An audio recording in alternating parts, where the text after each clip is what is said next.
política de seguridad que pasa también por desmantelar las redes narco en el país. Y el sentido común, la ciudadanía ha visto muchas series en la televisión donde el lavado de dinero del narcotráfico es un gran tema que da pie a grandes series, pero también es un enorme problema para los estados.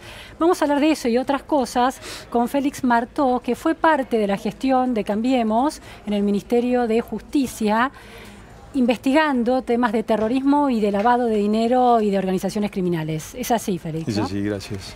Muchísimas gracias por estar aquí. No, al contrario. Las redes sociales, la ministra Patricia Bullrich suele tuitear imágenes de decomisos de droga, de pequeños cargamentos más grandes en distintos puntos de la Argentina. ¿Alcanza una política de seguridad como esa para terminar con el narcotráfico o es necesario pensar en el lavado del dinero al narcotráfico? Si me permitís, para introducir el contexto, es muy importante tener en cuenta que nunca antes en la historia se produjo tanta cocaína en los 3 países que tienen el oligopolio de la producción de cocaína mundial, 1.400 toneladas de cocaína de máxima pureza. ¿Qué países son? Colombia, Perú y Bolivia. Bien. En ese orden. Colombia produce el 70% de la cocaína que se introduce en los mercados maduros de consumo de cocaína del mundo, ¿no?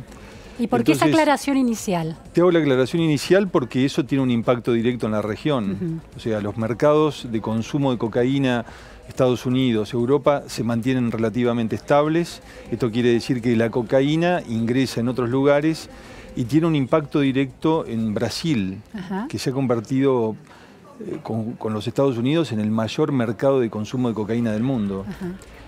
Brasil de Bolsonaro tiene un problema de droga importantísimo. Enorme. Entonces. Sobre todo porque los comandos, el primer comando de la capital en particular, está también el comando Vermelho en Brasil, está pasando por una etapa de expansión regional. Lo que vemos es, de modo muy preocupante, la territorialización que se produce por parte de los soldados de este comando en territorio paraguayo. Entonces, donde empiezan a tomar otras rutas vinculadas a otro tipo de tráficos, como es el de marihuana. Bien. La marihuana es un tema especial porque sabemos que está pasando por una etapa de legitimación por parte de las grandes compañías tabacaleras del mundo, pero concretamente... Los países la están legitimando, ¿no? Se ha aprobado, se ha legalizado. Igualmente sigue siendo tráfico ilícito y generador de una multiplicidad de casos de corrupción en toda la cadena de control. Claro. Eso es lo que es aprovechado por los comandos y los carteles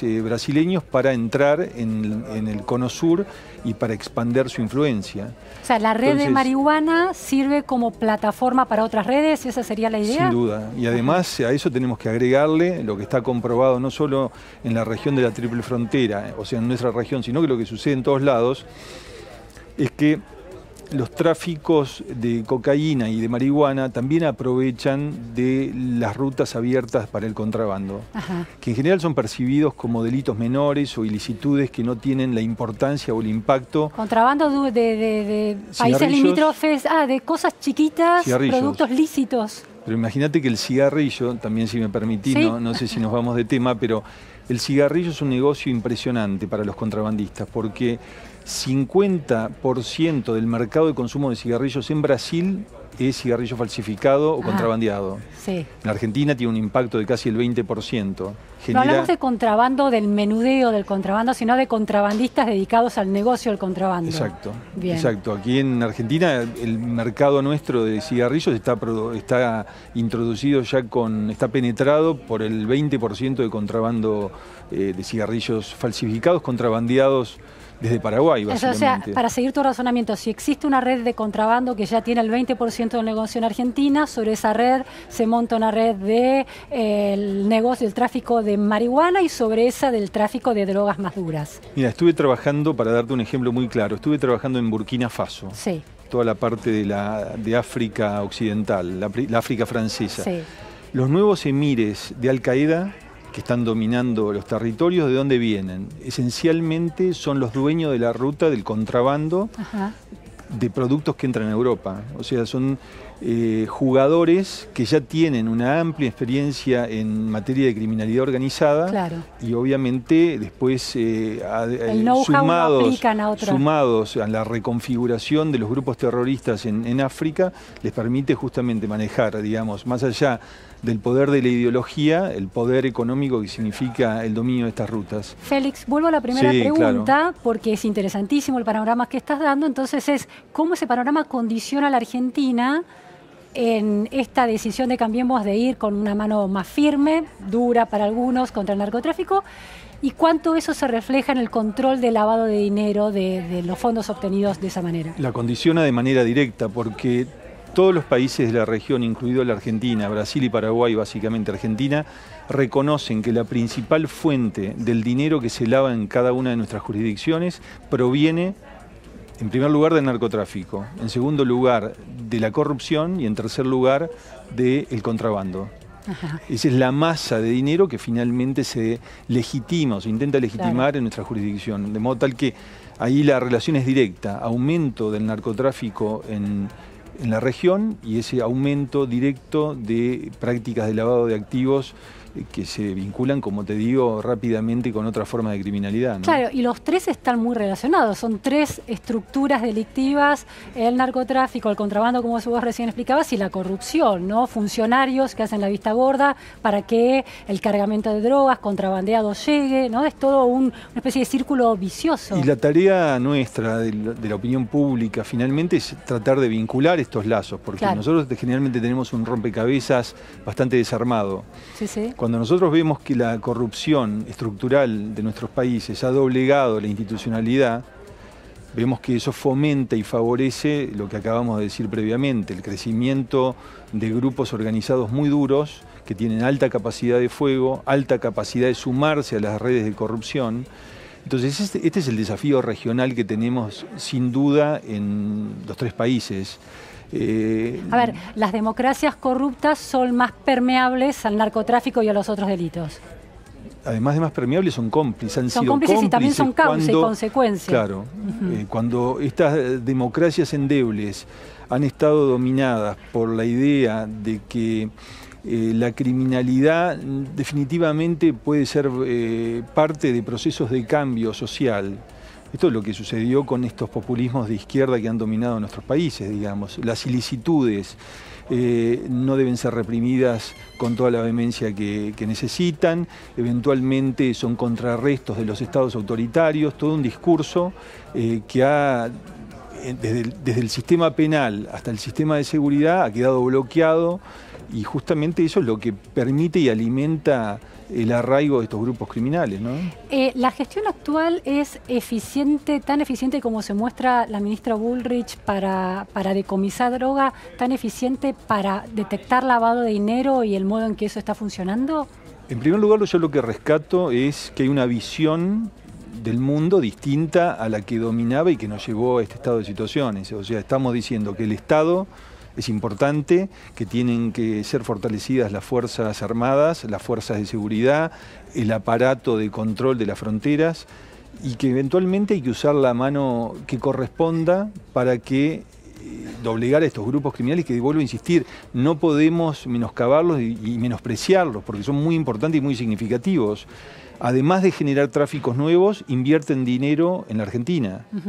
Entonces, sin duda esto es un cambio. Ahora, si vos me preguntás en relación a la efectividad, a la eficiencia, bueno, creo que venimos... Sí, a la hora del lavado de dinero, ¿no? Venimos de una etapa muy complicada y creo que los recursos del Estado argentino todavía son muy endebles. Por eso creo que hay una apuesta muy fuerte de fortalecer la inversión interna en el país, pero además algo muy importante, generar alianzas muy consistentes con nuestros hermanos de Brasil y de Paraguay. La idea de que esté Bolsonaro, digamos, con un discurso definitivamente enmarcado en dar un combate a este tipo de criminalidad, bueno, se supone que abre una ventana muy interesante para que la Argentina construya una alianza sustentable, por lo menos de cara a lo que sucede en la triple frontera, ¿no? El lavado de dinero de la corrupción, que no tiene que ver con el narcotráfico, ¿cómo ves ese proceso, esa investigación del lavado de dinero de la corrupción? Yo creo que es una tarea de todos los expertos leer el procesamiento que ha hecho Claudio Bonadío de toda la estructura de cartelización y de nuestros empresarios en la Argentina. Es escandaloso. Es escandaloso. ¿Te referís a la causa de los cuadernos? La causa de los cuadernos, que nos muestra, digamos, más allá de los nombres, que puedan ser muy interesantes para el día a día, nos muestran la estructura y que nos llevan a preguntarnos de modo muy serio, digamos, si Julio De Vido inventó este esquema de cartelización o el esquema de cartelización aprovechó este enorme momento sustentable por 12 años de pensamiento y de realización que generó el kirchnerismo. Digamos, ¿dónde está la raíz de todos estos problemas? Entonces, es escandaloso. Entonces, ahí vemos que cuando hacemos la crítica de la corrupción a la clase política, tenemos que colocar casi en pie de igualdad a los empresarios corruptos que han contribuido a que el Estado se debilite. Y esto no sucedió en la dictadura, sucedió en nuestra democracia. En el presente hay algunos cuestionamientos, por ejemplo, al blanqueo que el gobierno habilitó por la posibilidad de que de esta manera se blanquearan fondos de la corrupción. ¿Cuál es el riesgo? ¿Vos creés que hubo un riesgo tal? Mira, me tocás un tema muy complicado porque fui coordinador nacional en el momento en que el gobierno decidió ir adelante con el blanqueo. Obviamente rescato lo siguiente o separo lo siguiente. Una es la decisión de un gobierno de llevar adelante una política de blanqueo que tiene una legitimidad en función de las necesidades económicas que puede tener un país y que los que trabajamos en lavado de activos no podemos más que asimilar como legítima esa decisión y generar los controles necesarios para que los riesgos sean los mínimos. ¿Crees que se pudieron llevar a cabo los controles necesarios para minimizar lo máximo posible? Yo creo que se pudo haber hecho mejor, mucho mejor. Sí. ¿Tenés casos? Creo que es muy importante que el Estado, digamos, acá, primera cuestión que me parece que es relevante destacar de cara a futuras tomas de decisiones en este sentido. En primer lugar, la responsabilidad primaria, desde mi punto de vista, no de mi punto de vista, sino de los estándares internacionales también, la responsabilidad primaria de perdonar a un evasor, básicamente a un evasor, ningún otro podía blanquear su dinero, debe ser del Estado. O sea, la línea de frontera no puede ser un banco, que es donde el evasor debe presentar sus papeles y el banco debe hacer sus controles. Claro, entiendo. Yo creo que la legitimidad, sobre todo de un blanqueo de la magnitud como el que se propuso. Estás cuestionando el proceso en tal caso. Estoy cuestionando el proceso porque eso genera incertidumbre en relación a cuál es la responsabilidad de los bancos. Claro. Es decir, los bancos, ¿La UIF debió intervenir? ¿Cómo es eso? ¿Qué rol tenía? Bueno, la UIF y la FIP tienen siempre un rol posterior, digamos. Es el banco quien tiene que encontrar eventuales sospechas en el proceso de blanqueo y remitirlas a la UIF para que analice. ¿Y ese filtro fue débil de alguna manera? ¿O no fue tan estricto como debió ser? Concretamente, para ir al grano, digamos, acá hubo algo que yo estimé que no era correcto, que tenía que ver con que la UIF era un organismo que históricamente pertenecía al Ministerio de Justicia. Claro. El Ministerio de Justicia era el que ofrecía, digamos, el mejor ambiente institucional para que la UIF sea un estrecho colaborador de la justicia. ¿Pasó al Ministerio de Economía? Pasó al Ministerio de Economía, ¿sabés en qué norma? A ver, ¿no? En la norma de blanqueo. Donde se estableció el licenciamiento fiscal. Otro concepto, otro marco teórico para concebirla. Sin discusión parlamentaria. ¿Sabés qué es lo que pidió Moro para aceptar el cargo de ministerio en el Ministerio de Justicia cuando Bolsonaro le propuso la nominación? ¿Qué pidió? Pidió que la UIF esté en la órbita del Ministerio de Justicia. Así de delicado, claro.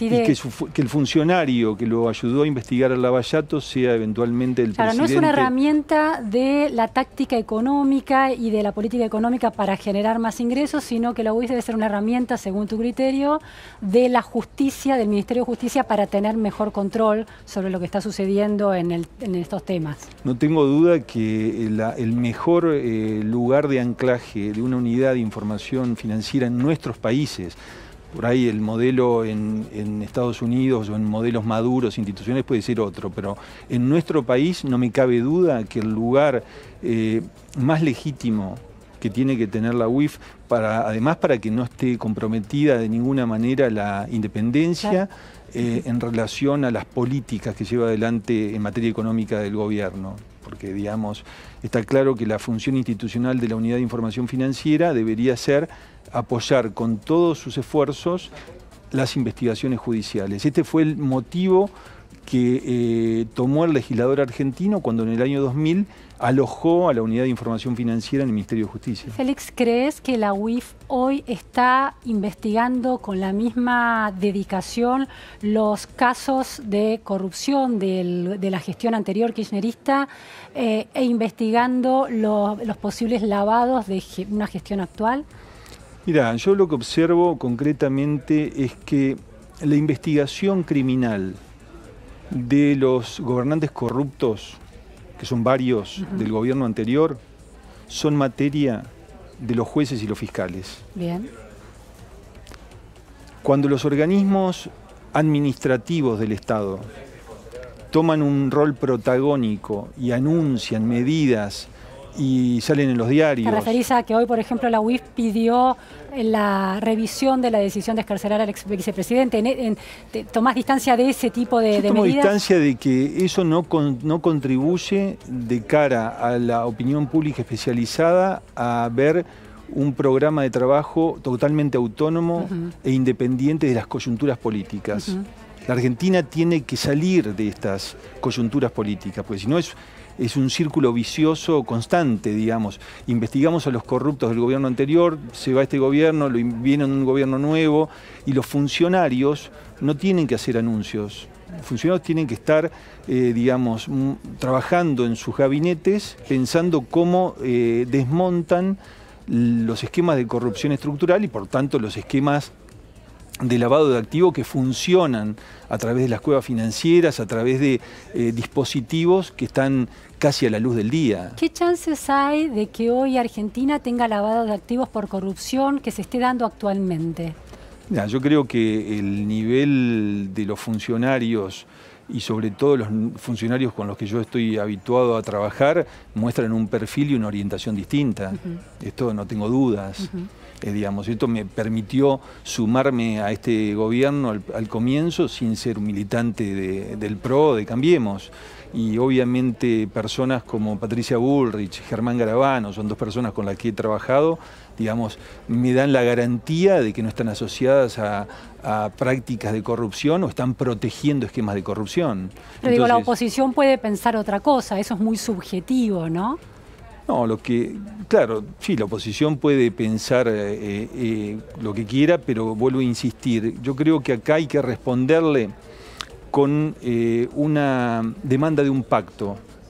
Yo creo que el momento en el que estamos, debería ser materia de la nueva gestión del gobierno que viene, digamos, sea proponerle un pacto a la oposición donde la única grieta posible sea la lucha contra este tipo de criminalidad.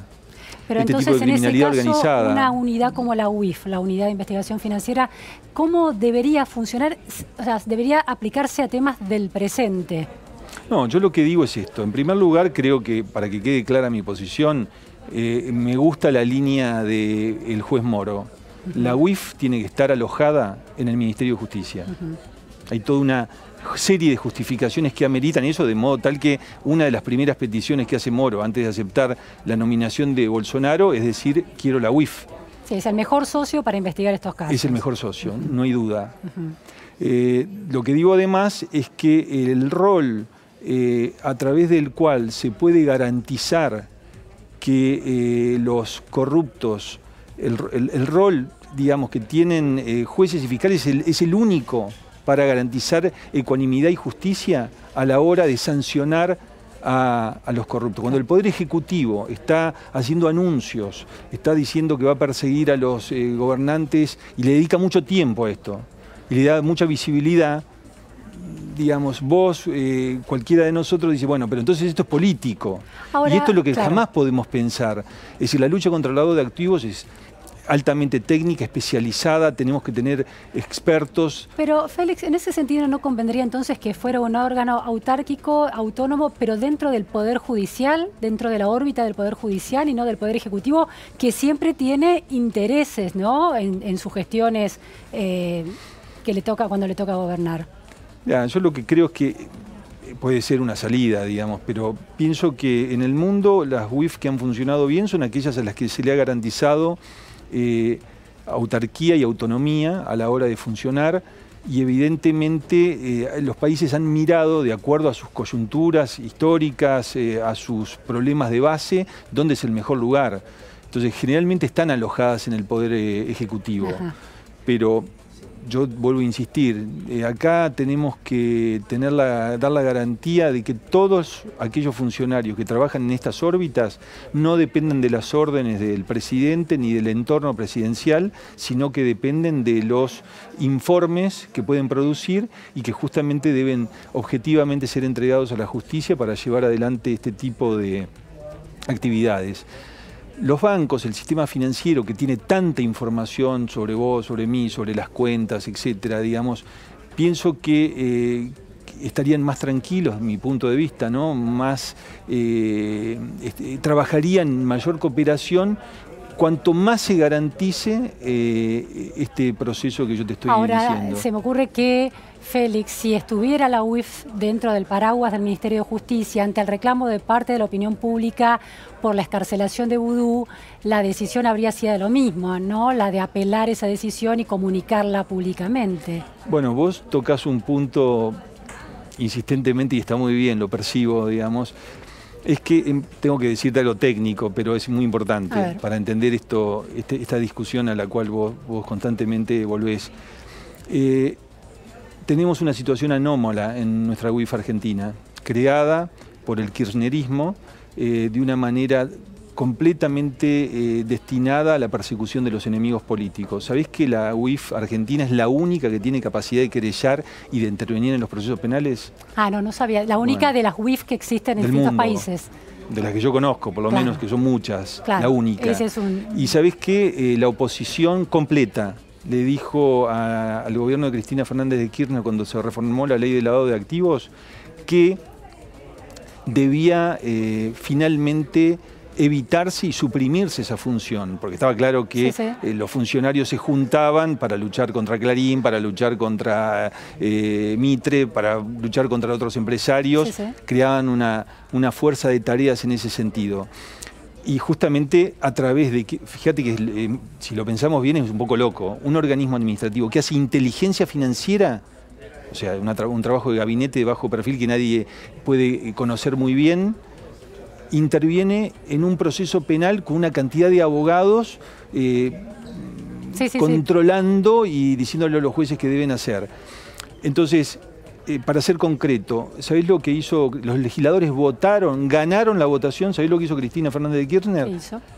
Anuló el artículo que eliminaba esta facultad. O sea que consolidó el poder de la UIF de participar de los procesos penales. Todo esto que estamos escuchando de perseguir al secretario de Cristina Fernández de Kirchner, de perseguir a los funcionarios corruptos, claro, los funcionarios corruptos tienen que recibir la mayor pena, la más alta posible, pero que lo haga el juez. El proceso menos sospechado posible. El juez y el fiscal. Y la facultad de querellar no debe estar en manos de la UIF.